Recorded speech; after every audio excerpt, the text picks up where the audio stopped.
Sorry Sivanarayana గారు, కానీ మీ నిజాయితీని మరోసారి రుజువు చేసుకున్నారు. కస్టమర్స్, ఫుడ్ అంతా హైజెనిక్గా ఉంది, మీరు హ్యాపీగా తినొచ్చు. Please SIT down. మీరు కూడా కూర్చోండి. ఉంటాం సార్. నమస్కారం. పెద్దయ్య గారు, మీరు వెళ్ళండి. తాత, పద, మనం ఎందుకు ఇక్కడ? దీప్ ఎందుకు కావాలని ఆపింది? నిజం తెలిస్తే ఆపదు కదా.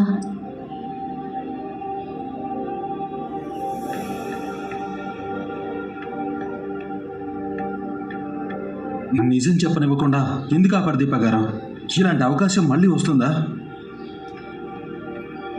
మాణిక్యం నోరు తెరిచి జ్యోత్స్న పేరు చెప్పుంటే జ్యోత్స్నాని చీ అనేవారు, మిమ్మల్ని సీఈఓ చేసేవారు. దానివల్ల మనం సాధించేదేంటి? జ్యోత్స్న ఇలాంటి పని చేసిందంటే నాకే ఇంత షాక్గా ఉంది. ఇంకా శివనారాయణ గారికి చెప్తే ఏమవుతుందో తెలుసా? ఏమవుతుంది? మనవరాలు ఎలాంటిదో తెలుస్తుంది. మరోసారి ఇలాంటి పని చేయకుండా బుద్ధి చెప్తారు. దాంతో పాటు జరిగే మరొక నష్టాన్ని కూడా నువ్వు అర్థం చేసుకోవాలి. ఏంటండి? రెస్టారెంట్కి పెద్ద అయిన భారీ పేరు పెట్టారు, మనవరాలికి అదే పేరు పెట్టారు. జ్యోత్స్న రెస్టారెంట్ అంటే మార్కెట్లో ఒక నమ్మకం ఉంది. తప్పు చేసింది జ్యోత్స్న అని ఎవరికీ తెలియదు కాబట్టి అందరూ మాణిక్యం గురించి ఆలోచిస్తున్నారు. నిజం తెలియగానే మనమే తప్పుగా అర్థం చేసుకున్నామే. పాపం జ్యోత్స్న రెస్టారెంట్ వాళ్ళకి ఏ సంబంధం లేదని జనం అనుకుంటున్నారు. కానీ ఇదే తప్పు పెద్ద అయిన మనవరాలు చేసిందని జనానికి తెలిస్తే అందరూ మాణిక్యాన్ని మర్చిపోయి జ్యోత్స్నని గుర్తుపెట్టుకుంటారు. ఫుడ్ కల్తీ జరిగిందనేది అబద్ధమైనా సరే దాని గురించి ఆలోచించరు. జ్యోత్స్న చేసింది సొంత మనవరాలే చేసింది అంటే ఏవో ఫ్యామిలీ గొడవలున్నాయని చెప్పుకోవడమే కాదు, మరో 4 కల్పించి మనం చెవులతో కూడా వినలేని పుకార్లు పుట్టిస్తారు. ఒక్కసారి ఇంట్లో వాళ్ళ గురించి కూడా ఆలోచించండి. తప్పు చేసిన జ్యోత్స్న కోసం ఏ తప్పు చేయని వాళ్ళు తలదించుకోవాలా? మీరు చెప్పిన అన్నింటికీ నేను తలుపుతాను దీపా గారు, ఎందుకంటే మీరు చాలా గొప్పగా ఆలోచించారు. అందరిలో సంస్థ పరువు పోకూడదనుకున్నారు. కానీ జ్యోత్స్నాని ఇలా వదిలేస్తామా? తప్పు చేసిన వాళ్ళకి శిక్ష ఉండదా? ఉంటుంది బ్రదర్. మనం మరీ ఒక చెంప మీద కొడితే మరో చెంప మీద కూడా కొట్టమని చూపించాల్సిన అవసరం లేదు. మనం ఒక చెంప మీద దెబ్బ పడేలోపు కొట్టే వాళ్ళకి బుద్ధి చెప్పాలి. మనం ధర్మాన్ని తప్పాల్సిన అవసరం లేదు. ధర్మాన్ని తప్పి నడిచే వాళ్ళని దారిలో పెట్టాలి. లేదంటే చేతకాని వాళ్ళం అయిపోతాం. తప్పులు చేసే వాళ్ళకి ఎంత ధైర్యం ఉంటే నిజాయితీ నమ్ముకునే వాళ్ళం, సంస్థ యోగక్షేమాలే మన కర్తవ్యం అనుకునేవాళ్ళం మనకెంత ధైర్యం ఉండాలి? ఎంత ధైర్యం ఉంటే ఏంటి బ్రదర్? వదిలేశాం కదా. బ్రదర్, మన ఎజెండా ఏంటి? తప్పు చేసిన వాళ్ళని సరిదిద్దడం. అందరిలో జ్యోత్స్న పేరు చెప్తే ఏం జరుగుతుందో దీపు చెప్పింది. మనకు కావాల్సింది ఆ మనిషి అలాంటిదో పెద్దానికి తెలియడమే కదా. అంతే బ్రదర్. అది జరగాలంటే మనం నోటితో చెప్తే సరిపోదు. ఏం చేద్దామంటావు? ఆ సోషల్ మీడియా ఇన్ఫ్లుయెన్సర్ మాణిక్యం గారు ఉన్నాడు కదా, వాడి అకౌంట్ సబ్స్క్రైబ్ చేయాల్సిన టైం వచ్చింది. ప్రియమైన ప్రేక్షకులకి నమస్కారం. నాలో కాన్ఫిడెన్స్కి తరచూ అందరూ నన్ను పొగుడతారు, తెగ మెచ్చుకుంటారు. మరి నా కాన్ఫిడెన్స్కి కారణం ఏంటో తెలుసా? అమెజాన్ ప్రైమ్లో మెంబర్షిప్. అందులో 10 లక్షల ప్రోడక్ట్స్ పైన same day delivery, prime only ఆఫర్స్తో 5% ఎక్స్ట్రా తగ్గింపు, ప్రైమ్ వీడియోలో బ్లాక్ బస్టర్ ఎంటర్టైన్మెంట్, ఇంకా ఎన్నో బెనిఫిట్స్ ఉన్నాయి. నా సీక్రెట్ ఏంటో మీకు తెలిసింది కదా. తొందరగా అమెజాన్ ప్రైమ్లో చేరండి, అందరికంటే ముందుండండి. అదండి, సబ్స్క్రైబ్ చేసి గంట కొట్టేద్దాం.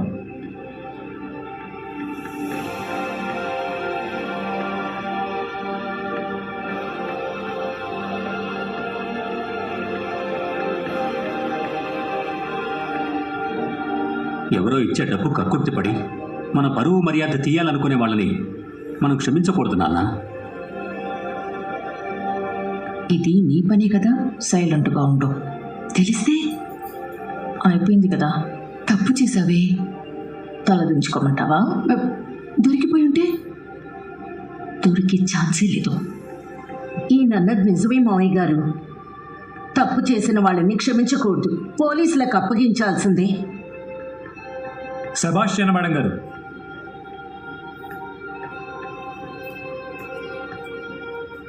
మీరెప్పుడూ న్యాయం మాట్లాడతారు. తప్పు చేసింది ఎవరైనా సరే శిక్ష పడాల్సిందే. అయిపోయిన దాని గురించి మళ్ళీ ఎందుకురా గొడవ? ముగింపు అనేది ప్రతిదానికి చాలా ఇంపార్టెంట్ పారు. తప్పు చేసిన వాళ్ళని పనిష్ చేయకుండా ప్రీ క్లైమాక్స్లోనే వదిలేస్తే క్లైమాక్స్లో హీరో ఎవరితో ఫైట్ చేయాలి? బిర్యానీలో బొద్దింక వేసినోండి 4 తిట్లు తిట్టి వదిలేశారంట కదా, ఇంకెవరితో ఫైట్ చేస్తావు? చూసావు దీపా, వాడిని వదిలేసినందుకు పారు ఎంత డిసప్పాయింట్ అయిందో. ఈ చలాకీ బాయ్ కార్తిక్ ఏం చేశాడంటే కాసేపు డిటెక్టివ్ అవతారం ఎత్తి ఈ కేసుని రీఇన్వెస్టిగేట్ చేసి అసలు నేరస్తుల్ని పట్టుకున్నాడు.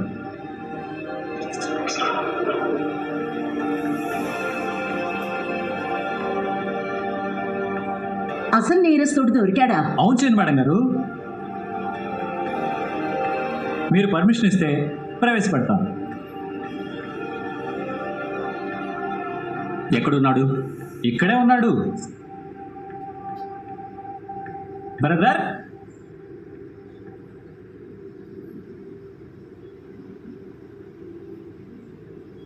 బ్రదర్,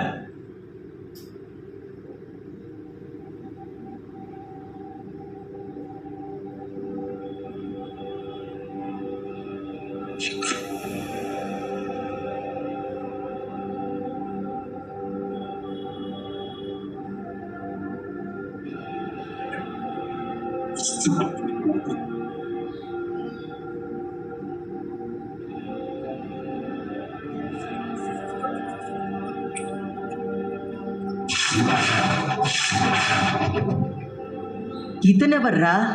బిర్యానీలో బుద్ధింకేసి సోషల్ మీడియాలో హల్చల్ చేసింది ఈ పెద్ద మనిషేనమ్మా.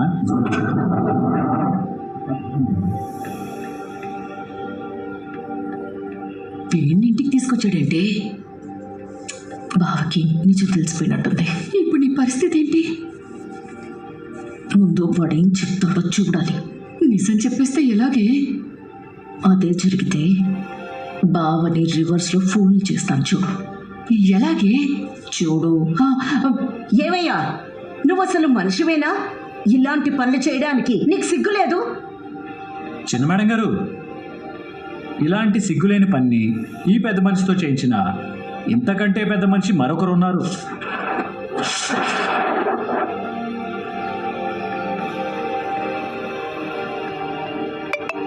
ముందు మీరు ఆ మనిషి గురించి తెలుసుకోవాలి. ఎవరా మనిషి? అడుగుతున్నారు కదరా, చెప్పు. జోస్నా రెస్టారెంట్లో దీపగారికి కేటాయించిన బ్రాంచ్లో ఫుడ్ బాగాలేదని సోషల్ మీడియాలో ప్రచారం చేయమన్నది ఎవరు?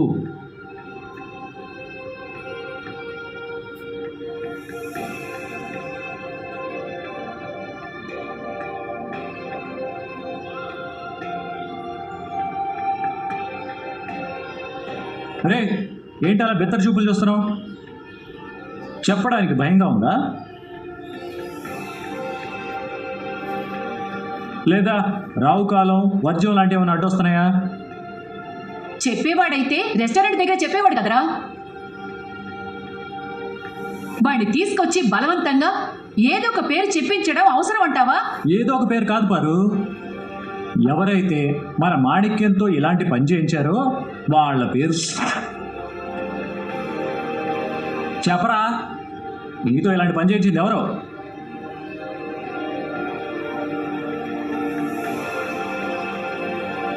వాడు చెప్పేస్తాడేమోనే. చెప్పడు. బ్రదర్, వీడు మళ్ళీ మౌన వ్రతం స్టార్ట్ చేశాడు. ఒకసారి అలా బయటికి తీసుకెళ్ళమంటావా? బయటకు కాదు బ్రదర్, డైరెక్ట్గా పోలీస్ స్టేషన్కే తీసుకెళ్దాం.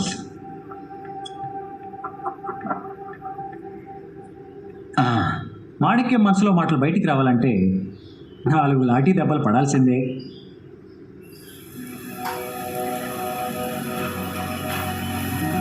fresh page. వదలకుండా పట్టుకోవడానికి నువ్వేమన్నా నా తమ్ముడివా, నా బామ్మరిదివా? నేను 1 2 3 అంటాను. 3 అన్న తర్వాత నువ్వు ఆ మనిషి పేరు చెప్పలేదు అనుకో, ఆ తర్వాత నీకు నేను కొంచెం గట్టిగానే ప్లాన్ చేద్దాం అనుకుంటున్నాను రా. అదేంటో నేను తర్వాత చెప్తాను. మరి లెక్క మొదలు పెడదామా? 1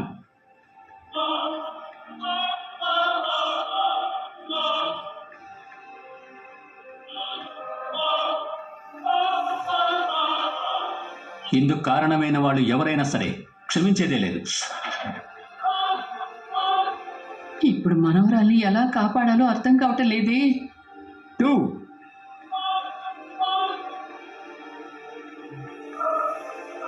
బాబు మట్టిలో మాణిక్యం, నీకున్న ఆఖరి అవకాశం కూడా చేజారిపోతుంది.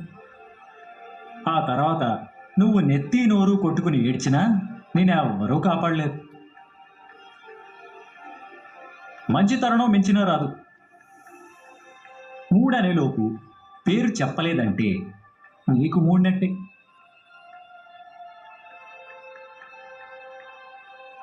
వీడు చెప్పడు బ్రదర్. అయితే నెంబర్ లెక్క పెట్టాల్సిందే. జ్యోత్స్న మేడం.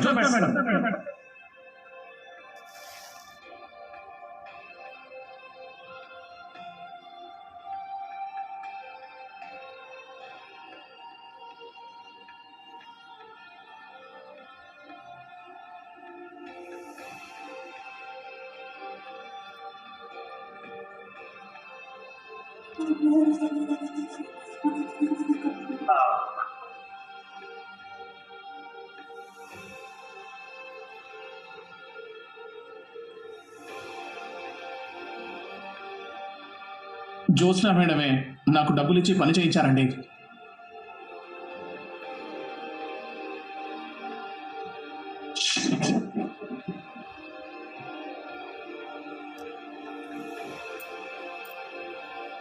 నీతో ఈ మాట చెప్పించడానికి నీకెంత ఇచ్చారో చెప్పరా?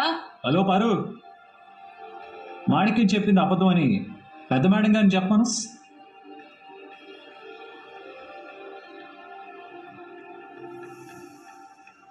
ఇది నిజం అని చెప్పడానికి నా దగ్గర మరో ఆధారం ఉంది. ఏంటది? ఏం పెద్ద మేడం గారు, ఇది అబద్ధం అని మీరు చెప్తారా? కాల్ డేటాలు, కాల్ రికార్డింగ్లు, వీడియో రికార్డింగ్లు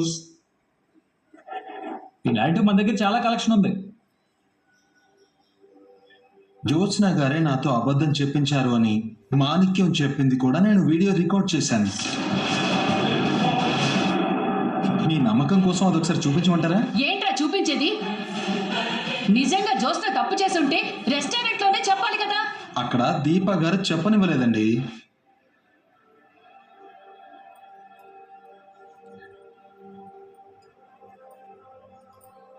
అదే ఎందుకు అని అడుగుతున్నాను. నా మనవరాలంటే మీ అందరికీ బొమ్మలెట్టలా ఉంది. రెస్టారెంట్లో చెప్పకుండా దాయవలసిన అవసరం ఏంటి?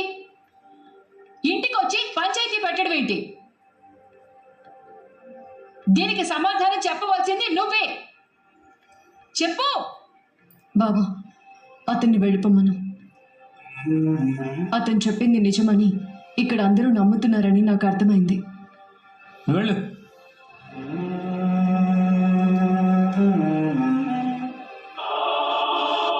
మీరు అడిగింది కరెక్టే పారిజాతం గారు. మాణిక్యం చేత అబద్ధం చెప్పించింది జ్యోత్స్నే అని నేను రెస్టారెంట్లోనే చెప్పుండాల్సింది. కానీ ఎందుకు చెప్పలేదో తెలుసా? పెద్దయ్య గారి కోసం.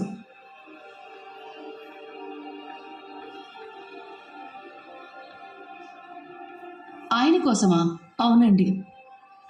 జ్యోత్స్న రెస్టారెంట్ అంటే అది కేవలం రెస్టారెంట్ మాత్రమే కాదు, పెద్దయ్య గారి ఆత్మగౌరవం. లాభాల్లో 1 రూపాయి తగ్గినా పర్వాలేదు, మన రెస్టారెంట్లో భోజనం చేసే వాళ్ళకి నాణ్యమైన భోజనం పెట్టాలని పెద్దయ్య గారు ఎప్పుడూ చెప్తూ ఉంటారు. ఈరోజు ఆ నాణ్యతని ఒక సవాల్ చేశారు. కానీ నష్టం జరిగింది ఎవరి వల్ల? పెద్దయ్య గారి మనవరాలి వల్ల. ఈ మాట బయటికి వస్తే ఏం జరుగుతుందో తెలుసా? నాణ్యతని కోల్పోయింది ఆయన పెట్టే భోజనం కాదు, ఆయన పెట్టుకున్న నమ్మకం.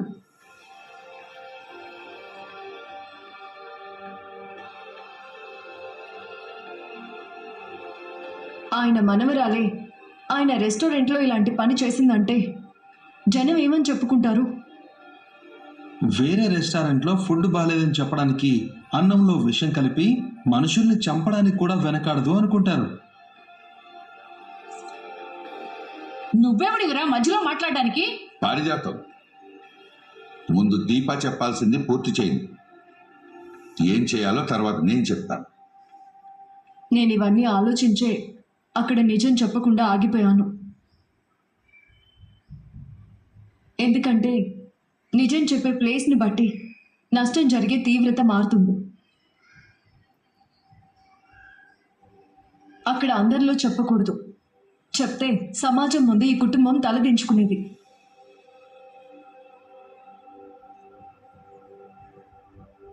కానీ తలదించుకోవాల్సింది కుటుంబం కాదు, తప్పు చేసిన వాళ్ళు.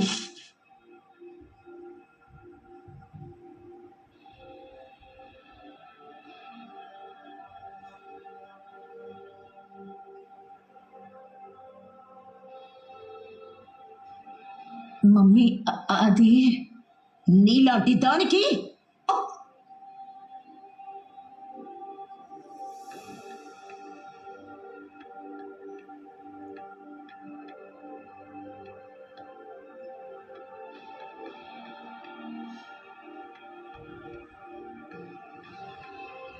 ఛీ! పిల్లలు తప్పు చేస్తే తల్లిదండ్రులు దండించాలి. కానీ ఇప్పుడు నువ్వు చేసిన తప్పుకి ఎవరిని దండించాలో తెలుసా? నిన్ను సరిగ్గా పెంచనందుకు మమ్మల్ని మేము దండించుకోవాలి.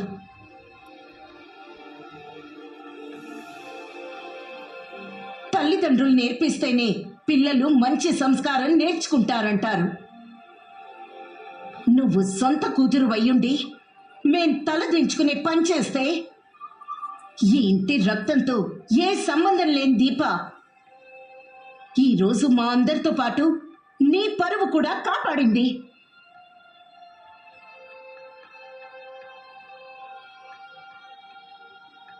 అన్నం పెట్టినందుకే దీప ఎంత రుణపడి ఉంటే జన్మనిచ్చినందుకు నువ్వెంత రుణపడి ఉండాలి? నీ తప్పటి అడుగుల్ని చెయ్యి పట్టుకుని సరిదిద్దగలిగామే, కానీ నీ బుద్ధిని మాత్రం సరిదిద్దలేకపోయామే. కడుపును పుట్టావు కాబట్టి నువ్వు నా కూతురు అయ్యావు. కానీ కడుపును పుట్టకపోయినా దీప నా కూతురు అయింది.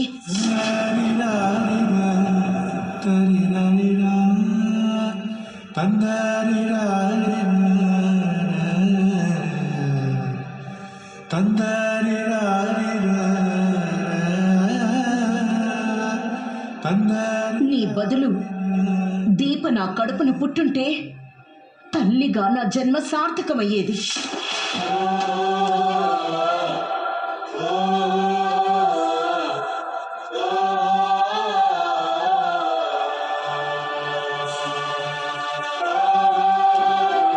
ఈ ఇంటి పరువు మర్యాదలు ఏమైపోయినా పర్వాలేదనుకునే నీకంటే ఈ ఇంటి మర్యాద కోసం ఆలోచించి దీపే నా కూతురుగా ఎందుకు పుట్టలేదు అనిపిస్తుంది.